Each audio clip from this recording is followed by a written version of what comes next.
ಮೊದಲ ಸ್ಟೋರಿ ರಾಮನಿಗೆ ನಾಮವನ್ನ ಹೇಗೆ ಹಾಕಲಾಗಿದೆ, ತನಿಖೆ ಯಾವ ರೀತಿಯಾಗಿ ನಡೀತಾ ಇದೆ, ಈ ಸಂದರ್ಭದಲ್ಲಿ ಗೊತ್ತಾಗಿರುವಂತಹ ಅಂಶಗಳು ಏನು ಅನ್ನುವ ಕಂಪ್ಲೀಟ್ ಡೀಟೇಲ್ಸ್ ಅನ್ನ ವರದಿಯ ಮೂಲಕ ನೋಡೋಣ. इसमें बड़े-बड़े लोग शामिल हैं। मर्यादा का पहला नाम भगवान प्रभु श्री राम है और दूसरा नाम मर्यादा का संविधान है और भारतीय जनता पार्टी तो दोनों को दगा दे रही है. ಇನ್ಮೇಲೆ ಯಾವುದೇ ದೇವಸ್ಥಾನಕ್ಕೆ ಹೋದರೆ ಹುಂಡಿ ಕಳ್ಳರಿದ್ದಾರೆ ಎಚ್ಚರಿಕೆ ಅಂತ ಬೋರ್ಡ್ ಹಾಕ್ಸ್ತಾರೆ ಬಿಜೆಪಿ ಅವರು ಬಂದ ಮೇಲೆ. ಕಾಂಗ್ರೆಸ್ನವರು ಆರೋಪ ಮಾಡ್ತಿರೋ ರೀತಿಯಲ್ಲಿ ಆ ಟ್ರಸ್ಟ್ನಲ್ಲಿ ಬಿಜೆಪಿಯವರು ಯಾರೂ ಇಲ್ಲ. ದೇಶದ ಕೋಟಿ ಕೋಟಿ ರಾಮಭಕ್ತರ ಭಾವನೆಗಳಿಗೆ ಅತಿ ದೊಡ್ಡ ಆಘಾತವಾಗಿದೆ. ರಾಮಭಕ್ತರ ಶ್ರದ್ಧೆಯ ತಾಣ, ಶತಮಾನಗಳ ಹೋರಾಟದ ಫಲವಾಗಿ ನಿರ್ಮಾಣವಾದ ಆರಾಧನಾ ಕೇಂದ್ರದಲ್ಲೂ ದುಡ್ಡಿನ ಕಳ್ಳರು ತುಂಬಿಕೊಂಡಿದ್ದಾರೆ. ರಾಮನ ಹೆಸರಿನಲ್ಲಿ ಏನೇ ಮಾಡಿದ್ರೂ ನಡೆಯುತ್ತೆ ಎಂಬ ಚಾಲಾಕಿಗಳ ಬಣ್ಣ ಬಯಲಾಗಿದೆ. ಅಯೋಧ್ಯೆಯ ಮರ್ಯಾದಾ ಪುರುಷೋತ್ತಮನ ಭಂಡಾರಕ್ಕೆ ಕನ್ನ ಹಾಕಿದ್ದು ಈಗ ದೇಶಾದ್ಯಂತ ಸಂಚಲನ ಮೂಡಿಸಿದೆ.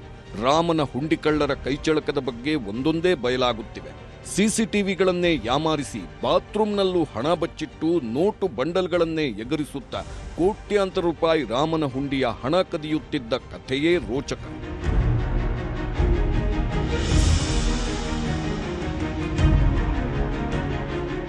ಹುಂಡಿಕಳ್ಳರ ಜಾಲ ದಿನೇ ದಿನೇ ಬಗೆದಷ್ಟೂ ವಿಸ್ತಾರಗೊಳ್ಳುತ್ತಿದೆ.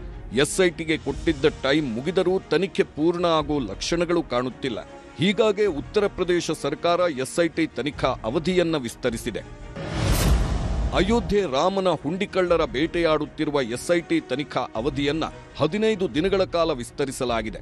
ಹುಂಡಿಕಳ್ಳರು, ಕಳ್ಳತನಕ್ಕೆ ಪ್ರಚೋದನೆ ಕೊಟ್ಟವರು, ಸ್ಕೆಚ್ ಹಾಕಿ ಸಹಕಾರ ಕೊಟ್ಟವರ ಬಗ್ಗೆಯೂ ತನಿಖೆ ಆಗ್ತಿದೆ. ಸಮಗ್ರ ಕೂಲಂಕುಷ ತನಿಖೆಗಾಗಿ ಎಸ್ಐಟಿಗೆ ಸಮಯ ಹಾಗೂ ಅಧಿಕಾರ ನೀಡಲಾಗಿದೆ. ಈ ಮಧ್ಯೆ ಅಯೋಧ್ಯೆಗೆ ಭದ್ರತೆ ನೀಡಿದ್ದ ಏಜೆನ್ಸಿಯ 6 ಮಂದಿಯನ್ನ ಬಂಧಿಸಲಾಗಿದೆ. ಹುಂಡಿ ಹಣ ಎಣಿಕೆ ವೇಳೆ ಕರ್ತವ್ಯ ಲೋಪ ಹಾಗೂ ಕಳ್ಳತನದಲ್ಲಿ ಭಾಗಿಯಾಗಿರುವ ಬಗ್ಗೆ ತನಿಖೆ ನಡೆಯುತ್ತಿದೆ. ಈ ಭದ್ರತಾ ಸಿಬ್ಬಂದಿ ಎಣಿಕೆ ದಿನ ಟ್ರಸ್ಟ್ ಕಡೆಯವರಿಂದ 1 ಲಕ್ಷ ಹಣ ಪಡೆದಿರುವ ಬಗ್ಗೆ ಸಂಶಯ ಮೂಡಿದ್ದು ವಿಚಾರಣೆ ನಡೆಯುತ್ತಿದೆ. ಇನ್ನೊಂದೆಡೆ ಸ್ಟೇಟ್ ಬ್ಯಾಂಕ್ ಆಫ್ ಇಂಡಿಯಾದ 19ಕ್ಕೂ ಹೆಚ್ಚು ಸಿಬ್ಬಂದಿಯ ವಿಚಾರಣೆ ನಡೆಯುತ್ತಿದೆ. ಜೊತೆಗೆ ಮೊನ್ನೆಯಿಂದಲೂ ಚಂಪತ್ರಾಯ್ ಹೇಳಿಕೆ ಪಡೆದುಕೊಳ್ಳುತ್ತಿದ್ದಾರೆ ಪೊಲೀಸರು. ಈ ಎಲ್ಲದರ ಮಧ್ಯೆಯೇ ಅನಾರೋಗ್ಯದಿಂದ ಆಸ್ಪತ್ರೆಗೆ ದಾಖಲಾಗಿದ್ದಾರೆ ಟ್ರಸ್ಟ್ನ ಚೇರ್ಮನ್ ಮಹಾಂತ ನೃತ್ಯ ಗೋಪಾಲದಾಸ್ ಮಹಾರಾಜ್. ಟ್ರಸ್ಟ್ನಲ್ಲಿ ಗೋಲ್ಮಾಲ್ ತನಿಖೆಯ ಮಧ್ಯೆಯೇ ಹೋಗಿ ಆಸ್ಪತ್ರೆ ಸೇರಿಕೊಂಡಿರೋದು ಕೂಡ ಅನುಮಾನಗಳಿಗೆ ಎಡೆಮಾಡಿಕೊಟ್ಟಿದೆ. ಅಯೋಧ್ಯೆ ಹುಂಡಿ ಕಳ್ಳತನಕ್ಕೆ ಇಡಿ ಎಂಟ್ರಿ. ಇಡಿಗೆ ಪತ್ರ ಬರೆಯಲಿರುವ ಅಯೋಧ್ಯೆ ಪೊಲೀಸರು. ಅಯೋಧ್ಯೆಯಲ್ಲಿ ಲೂಟಿಯಾಗಿರೋದು ಕೋಟಿ ಕೋಟಿ ಹಣ. ಹೀಗಾಗಿ ಅಕ್ರಮ ಹಣ ವರ್ಗಾವಣೆ ವಿಚಾರದಲ್ಲಿ ಇಡಿ ಎಂಟ್ರಿ ಕೊಡುವ ಸಾಧ್ಯತೆಗಳಿವೆ. ಅಯೋಧ್ಯೆ ಅಕ್ರಮದ ತನಿಖೆಗಾಗಿ ಇಡಿಗೆ ಪತ್ರ ಬರೆಯಲಿದ್ದಾರೆ ಅಯೋಧ್ಯೆ ಪೊಲೀಸರು. ಅಯೋಧ್ಯೆ ಪೊಲೀಸರ ಮನವಿ ಮೇಲೆ ತನಿಖೆಗೆ ಇಡಿ ಕೂಡ ಎಂಟ್ರಿ ಆಗುವ ಸಾಧ್ಯತೆಗಳಿವೆ. ಹಣ ಕಳ್ಳತನ, ದುರ್ಬಳಕೆ, ವಿಲೇವಾರಿ ಬಗ್ಗೆ ಸಮಗ್ರ ತನಿಖೆ ಆಗಲಿದೆ. ಇಡಿ ಎಂಟ್ರಿ ಕೊಟ್ಟರೆ ದೊಡ್ಡವರೇ ಸಿಕ್ಕಿಬೀಳುವ ಸಾಧ್ಯತೆಗಳಿವೆ. ಸಮಾಜವಾದಿ ಪಕ್ಷದ ನಾಯಕನ ಪ್ರಕಾರ ಬರೋಬ್ಬರಿ 20,000 ಕೋಟಿ ಹಗರಣ ಆಗಿದೆ ಎಂಬುದು ಗಂಭೀರ ಆರೋಪ. इसमें बड़े-बड़े लोग शामिल हैं और कम से कम 20,000 करोड़ रुपए का घपला है। 20,000 करोड़ रुपए का सोना, चांदी, जेवर, लोगों ने 50-50 किलो सोना दिया, करोड़ों रुपया दिया, हीरे के हार दिए करोड़ों रुपए, पता ही नहीं किसी. ಬಗೆದಷ್ಟು ಬಯಲಾಗ್ತಿದೆ ಬಂಡವಾಳ. ಟಾಯ್ಲೆಟ್ನಲ್ಲೂ ಇತ್ತು ಶ್ರೀರಾಮನ ದುಡ್ಡು. ಮೇ ತಿಂಗಳ ಕೊನೆಗೆ ರಾಮನ ಹುಂಡಿಯ ಬಗ್ಗೆ ಅನುಮಾನ ಬಂದಿತ್ತು. ರಾಮ ಮಂದಿರದ ಹುಂಡಿಯ ಹಣ ಎಣಿಕೆ ಮತ್ತು ರಾಮನ ಭಂಡಾರ ಖಾಲಿಯಾಗಿದ್ದ ಅನುಮಾನ ಮೂಡಿತ್ತು. 500 ರೂಪಾಯಿಯ ನೋಟುಗಳ ಬಂಡಲ್ಗಳಲ್ಲೇ ಕಡಿಮೆ ಹಣ ಕಾಣಿಸಿದ್ದೇ ಅನುಮಾನ ಬಂದಿತ್ತು. ಈ ಗುಮಾನಿ ಬಂದಿದ್ದೇ ನೋಟು ಎಣಿಕೆಯ ಕೋಣೆಯಲ್ಲೇ ಹಿಡನ್ ಕ್ಯಾಮೆರಾ ಅಳವಡಿಸಲಾಗಿತ್ತು. 1 ತಿಂಗಳ ಸಮಯದ ಈ ದೃಶ್ಯಗಳನ್ನು ನೋಡಿದಾಗ ಎಲ್ಲರನ್ನೂ ದಂಗುಬಡಿಸಿತ್ತು. ದೇವಸ್ಥಾನದಲ್ಲಿ ಎಲ್ಲೆಲ್ಲಿ ಸಿಸಿ ಕ್ಯಾಮೆರಾ ಇದೆ ಎಂಬುದನ್ನು ತಿಳಿದುಕೊಂಡು ಕ್ಯಾಮೆರಾಗಳು ಇಲ್ಲದ ಕಡೆ ಅಕ್ರಮ ವ್ಯವಹಾರಗಳನ್ನ ಮಾಡಲಾಗ್ತಿತ್ತು. ಕದ್ದ ಹಣವನ್ನ ವಾಶ್ರೂಮ್ನಲ್ಲಿ ಬಚ್ಚಿಡ್ತಿದ್ದರಂತೆ ಖದೀಮರು. ಎಣಿಕೆ ಬಳಿಕ ದೇಗುಲದ ಹೊರಗಿನ ಟಾಯ್ಲೆಟ್ನಲ್ಲಿ ಸಂಗ್ರಹ ಮಾಡಿ ತಾತ್ಕಾಲಿಕವಾಗಿ ಬಚ್ಚಿಡುತ್ತಿದ್ದರು. ನಂತರ ಸಮಯ ನೋಡಿ ಅಲ್ಲಿಂದ ಹಣ ಸಾಗಿಸುತ್ತಿದ್ದರು. ಅವಿನಾಶ್ ಶುಕ್ಲಾ ಮನೆಯಲ್ಲಿ QR ಕೋಡ್ ಬಾಕ್ಸ್. ಮಂದಿರದಲ್ಲಿ ಇರಬೇಕಾದ ಬಾಕ್ಸ್ ಟ್ರಸ್ಟಿ ಮನೆಯಲ್ಲಿ. 20 ಲಕ್ಷ ಸ್ಥಳದಲ್ಲೇ ವಶ. ಬ್ಯಾಂಕ್ ಅಕೌಂಟ್ ಪರಿಶೀಲನೆ. ಬಂಧಿತ ಆರೋಪಿ ಅವಿನಾಶ್ ಶುಕ್ಲಾ ಮನೆಯಲ್ಲಿ ಎಸ್ಐಟಿ ಪೊಲೀಸರು ಜಾಲಾಡುತ್ತಿದ್ದಾರೆ. ಮಂದಿರದಲ್ಲಿ ಇರಬೇಕಾದ QR ಕೋಡ್ ಇರುವ ಹುಂಡಿ ಬಾಕ್ಸ್ ಪತ್ತೆಯಾಗಿದೆ. QR ಕೋಡ್ ಬಳಸಿ ಹುಂಡಿಗೆ ಹಣ ಹಾಕುತ್ತಿದ್ದವರ ದುಡ್ಡಿಗೆ ನಾಮ ಹಾಕಿ ಮನೆಯಲ್ಲಿ ತಂದು ಇಟ್ಟುಕೊಂಡಿದ್ದ ಅವಿನಾಶ್ ಶುಕ್ಲಾ. ಹೀಗಾಗಿ ಬಾಕ್ಸ್ ಮೇಲಿನ QR ಕೋಡ್ ಲಿಂಕ್ ಮಾಡಿರುವ ಅಕೌಂಟ್ ಪರಿಶೀಲನೆ ಮಾಡಿದೆ SIT ಟೀಮ್. ಬಾಕ್ಸ್ನಲ್ಲಿದ್ದ 20 ಲಕ್ಷ ಹಣವನ್ನು ವಶಕ್ಕೆ ಪಡೆಯಲಾಗಿದೆ. 5 तारीख को 5 जून को जो है पुलिस आई अविनाश को लेके। अभिषेक शुक्ला प्राइमरी के टीचर हैं, उनको गुरुजी ने शरण दे दिया था, वो रहते थे यहाँ। अब रहन सहन तो वो तो अभिषेक शुक्ला तो 10 साल से था, वो तो अच्छा था, वो तो ठीक ठाक था। जी को ये बक्सा वहाँ से मिला था कि ये दान का पैसा इकट्ठा करने के लिए, तभी से ये गुरुजी का यहाँ रखा हुआ है। ಸಂವಿಧಾನ ರಾಮನಿಗೆ ದ್ರೋಹ. 2024ರಲ್ಲಿ ಮಂದಿರ ಉದ್ಘಾಟನೆಯಾದಾಗಿನಿಂದ ಈ ಜಾಲ ಸಕ್ರಿಯವಾಗಿತ್ತು ಎಂದು ಶಂಕಿಸಲಾಗಿದೆ.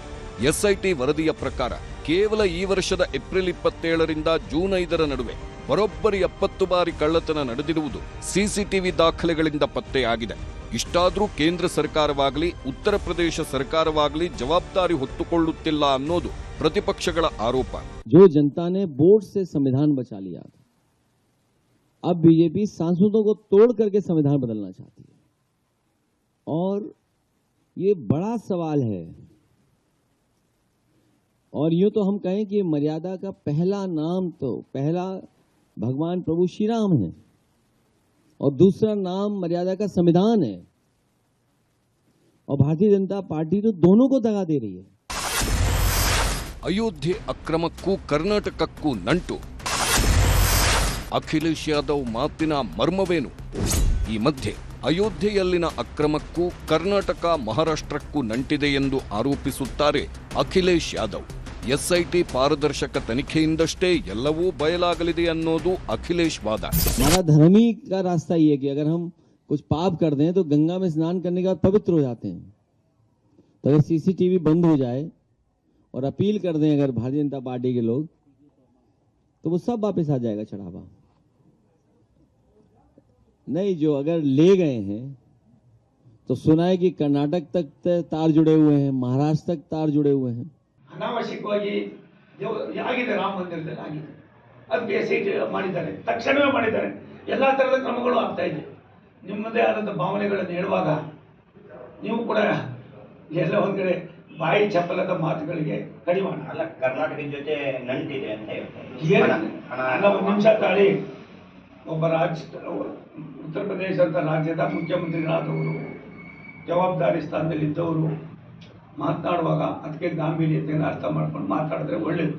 ಅನಾವಶ್ಯಕವಾಗಿ ಮಾತಾಡಿ ಎಲ್ಲ ಒಂದು ಕಡೆ ಜನರ ಭಾವನೆಯಲ್ಲಿ ಮತ್ತೊಂದು ಪಂಕ್ತಿಗೆ ಸೇರ್ಕೊಳ್ಳಿ. ಅಯೋಧ್ಯೆಯಲ್ಲಿ ಇಷ್ಟೆಲ್ಲ ಅಕ್ರಮಗಳು ಆಗುತ್ತಿದ್ದರೂ ಕೂಡ VHP ಮಾತ್ರ ಅಂತರ ಕಾಯ್ದುಕೊಂಡಿದೆ.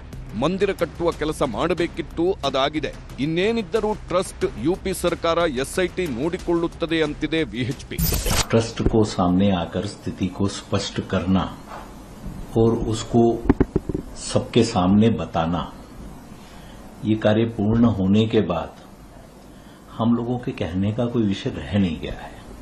SIT का गठन हो गया, SIT की रिपोर्ट आ गई, रिपोर्ट आने के बाद उसके अनुरूप जो एक्शन अनुशूचित हुआ था वो एक्शन भी कर लिया गया। SIT की गठन होने और उसके बाद में उसका कार्य करने के कारण सामने आ रही है, इसका परिणाम भी शीघ्रता सबके सामने आ जाएगा. ಇನ್ನು ಬೆಂಗಳೂರಿನಲ್ಲಿ ಬಿಜೆಪಿ RSS ಸಮನ್ವಯ ಸಭೆ ನಡೆದಿದೆ. ಬಿಜೆಪಿ ನಾಯಕರು RSS ಮುಖಂಡರು ಪಾಲ್ಗೊಂಡಿದ್ದರು. ರಾಜ್ಯ ಬಿಜೆಪಿ ಬೆಳವಣಿಗೆಗಳ ಜೊತೆಗೆ ಅಯೋಧ್ಯೆ ದೇಣಿಗೆ ದುರ್ಬಳಕೆ ಬಗ್ಗೆಯೂ ಚರ್ಚೆ ನಡೆದಿದೆ. ಕಾಂಗ್ರೆಸ್ನ ಆರೋಪಗಳಿಗೆ ತಕ್ಕ ಉತ್ತರ ನೀಡುವಂತೆ ತಾಕೀತು ಮಾಡಲಾಗಿದೆ. ಈ ಹೊತ್ತಲ್ಲೇ ಅಯೋಧ್ಯೆ ಅಕ್ರಮ ವಿಚಾರದಲ್ಲಿ ರಾಜ್ಯ ನಾಯಕರು ಕೂಡ ಪರಸ್ಪರ ಟೀಕೆ ಪ್ರತಿಟೀಕೆಯಲ್ಲಿ ತೊಡಗಿದ್ದಾರೆ. ದೇವಸ್ಥಾನಗಳಲ್ಲಿ ಚಪ್ಪಲಿ ಕಳ್ಳರಿದ್ದಾರೆ ಅಂತ ಬೋರ್ಡ್ ಹಾಕ್ತಿದ್ವಿ, ಈಗ ಹುಂಡಿ ಕಳ್ಳರಿದ್ದಾರೆ ಎಂಬ ಬೋರ್ಡ್ ಹಾಕಬೇಕಾದ ದುಸ್ಥಿತಿಯನ್ನ ಬಿಜೆಪಿ ತಂದೊಡ್ಡಿದೆ ಎಂದಿದ್ದಾರೆ ಕೆಪಿಸಿಸಿ ಅಧ್ಯಕ್ಷ BK ಹರಿಪ್ರಸಾದ್. ಇದಕ್ಕೆ ಟಾಂಗ್ ಕೊಟ್ಟಿರುವ CT ರವಿ ಕಾಂಗ್ರೆಸ್ನವರಿಂದ ಪಾಠ ಕಲಿಯಬೇಕಿಲ್ಲ ಅಂತ ಹೇಳಿದ್ದಾರೆ. ಇಷ್ಟು ದಿವಸ ನಾವು ಇಡೀ ದೇಶದಲ್ಲಿರೋ ಯಾವುದೇ ದೇವಸ್ಥಾನ ಎಲ್ಲ ಹೋದ್ರೂ ಕೂಡ ಚಪ್ಪಲಿ ಕಳ್ಳರಿದ್ದಾರೆ, ಎಚ್ಚರಿಕೆಯಿಂದ ಇರಿ ಅಂತ ಇದ್ರು. ಇನ್ಮೇಲೆ ಯಾವುದೇ ದೇವಸ್ಥಾನಕ್ಕೆ ಹೋದರೆ ಹುಂಡಿ ಕಳ್ಳರಿದ್ದಾರೆ, ಎಚ್ಚರಿಕೆ ಅಂತ ಬೋರ್ಡ್ ಹಾಕ್ಸ್ತಾರೆ BJP ಅವ್ರು ಬಂದ ಮೇಲೆ. ನಾವು ಹೇಳ್ತಾ ಇರೋದೇನು ಅಂದರೆ, ರಾಮನ ಹೆಸರಲ್ಲಿ ಇವರು ಲೂಟಿ ಹೊಡಿತಾ ಇದ್ದಾರಲ್ಲ, ಇದುವರೆಗೂ ಯಾರನ್ನಾದರೂ ಕ್ರಮ ತೆಗೆದುಕೊಂಡಿದ್ದಾರೆ? ಇಷ್ಟು ನಿಧಾನವಾಗಿ ಹೋಗೋದು ಯಾಕೆ? ಆಮೆ ಗತಿ ಸ್ಪೀಡಲ್ಲಿ ಹೋಗ್ತಾ ಇದ್ದಾರೆ, ವೇಗದಲ್ಲಿ ಹೋಗ್ತಾ ಇದ್ದಾರೆ. ತತ್ಕ್ಷಣ ಕ್ರಮ ತೆಗೆದುಕೊಳ್ಬೇಕು. ಇದರಲ್ಲಿ ಯಾರ್ಯಾರಿದೆ, ಎಲ್ಲಿ ಹೋಗುತ್ತೆ 200 ಕೋಟಿ ಅಂತೇಳಿ, ಅದು ಕರ್ನಾಟಕದವರೆಗೂ ಸಹ ಬಂದಿದೆ. ಕಾಂಗ್ರೆಸ್ನವರು ಆರೋಪ ಮಾಡ್ತಿರೋ ರೀತಿಯಲ್ಲಿ ಆ ಟ್ರಸ್ಟ್ನಲ್ಲಿ ಬಿಜೆಪಿಯವರು ಯಾರೂ ಇಲ್ಲ, ಇದ್ರೆ ಹೇಳಿ. ಆದ್ರೆ ಅವ್ರು ಏನು ಹೇಳ್ತಾ ಇದ್ದಾರೆ, ಬಿಜೆಪಿಯವರು ಲೂಟಿ ಹೊಡೆದಿದ್ದಾರೆ ಅಂತಿದ್ದಾರೆ. ಬಿಜೆಪಿಯವರು ಯಾರಿದ್ದಾರೆ ಆ ಟ್ರಸ್ಟ್ನಲ್ಲಿ? ಬಗೆದಷ್ಟು ಬಯಲಾಗ್ತಿದೆ ಮಂದಿರದ ಅಕ್ರಮಗಳು.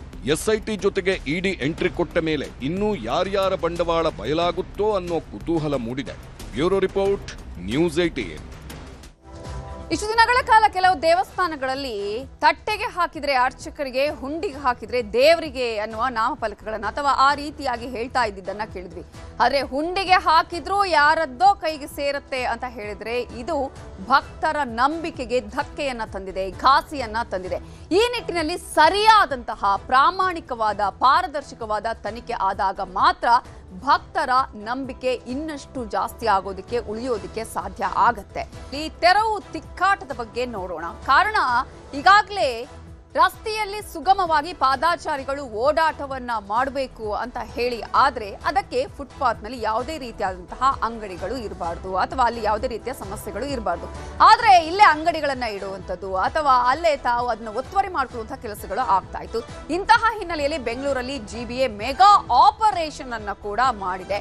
ಈಗಾಗಲೇ ಅವರಿಗೆ ನೋಟಿಸ್ ಅನ್ನ ನೀಡಲಾಗಿತ್ತು, ಒತ್ತುವರಿಯನ್ನ ತೆರವು ಮಾಡಿ ಅಂತ ಹೇಳಿ. ಅವರಾಗಿಯೇ ಅದನ್ನ ಇಂಟ್ರೆಸ್ಟ್ ನ ತೆಗೆದು ಒತ್ತುವರಿ ತೆರವು ಮಾಡಿದ್ದಿದ್ರೆ ಯಾವುದೇ ರೀತಿಯ ಇವತ್ತಿನ ಈ ಘಟನೆಗಳು ಆಗ್ತಾ ಇರಲಿಲ್ಲ.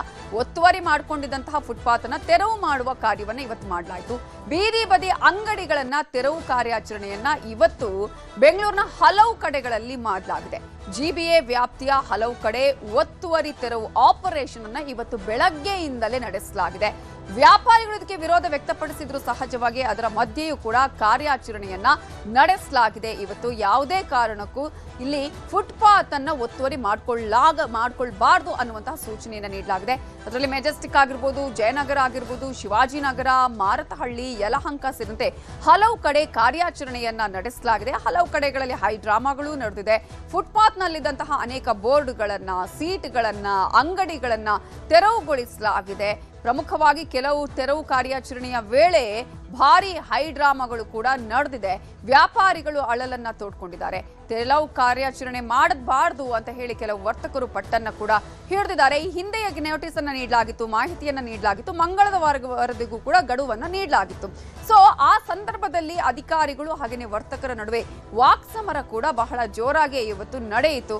ಎಲ್ಲರನ್ನ ಸಮಾಧಾನ ಮಾಡೋದಕ್ಕಂತೂ ಸಾಧ್ಯ ಆಗಲ್ಲ. ಕೆಲವು ಕಡೆ ದಂಡ ಹಾಕಿದ ಘಟನೆ ಕೂಡ ನಡೆದಿದೆ. ಅದರಲ್ಲೂ ಕೂಡ ಕತ್ರಿಗುಪ್ಪೆಯಲ್ಲಿದ್ದಂತಹ ಒಂದು ಅಂಗಡಿಯ ಮಾಲೀಕರಿಗೆ 10,000 ರೂಪಾಯಿ ದಂಡವನ್ನ ಕೂಡ ವಿಧಿಸಲಾಗಿದೆ. ಫುಟ್ಪಾತ್ ಅಲ್ಲಿ ಅವರು ಯಾವುದೇ ರೀತಿಯ ಪರ್ಮಿಷನ್ ತೆಗೆದುಕೊಳ್ಳದೆ ಅಲ್ಲೇ ಅಂಗಡಿಯನ್ನ ಹಾಕಿದ್ರು ಅನ್ನುವಂತಹ ಹಿನ್ನೆಲೆಯಲ್ಲಿ ಈಗಾಗಲೇ ಒಂದು ಸೂಚನೆಯನ್ನ ಕೂಡ ನೀಡಲಾಗಿದೆ. ಯಾರು ಈ ರೀತಿಯಾಗಿ ಮಾಡಬಾರದು, ಪಾದಚಾರಿಗಳು ಸುಗಮವಾಗಿ ಓಡಾಡೋದಕ್ಕೆ ಅವಕಾಶ ಕೊಡಬೇಕು. ರಸ್ತೆಯಲ್ಲಿ ಓಡಾಡ್ತಾ ಇದ್ದಾರೆ, ಆಕ್ಸಿಡೆಂಟ್ಗಳು ಆಗುತ್ತೆ ಅನ್ನುವಂತಹ ಹಿನ್ನೆಲೆಯಲ್ಲಿ ಈ ವಿಚಾರದಲ್ಲಿ ಜನಸಾಮಾನ್ಯರು ಏನ್ ಹೇಳಿದ್ದಾರೆ ಅನ್ನೋದನ್ನ ನೋಡೋಣ.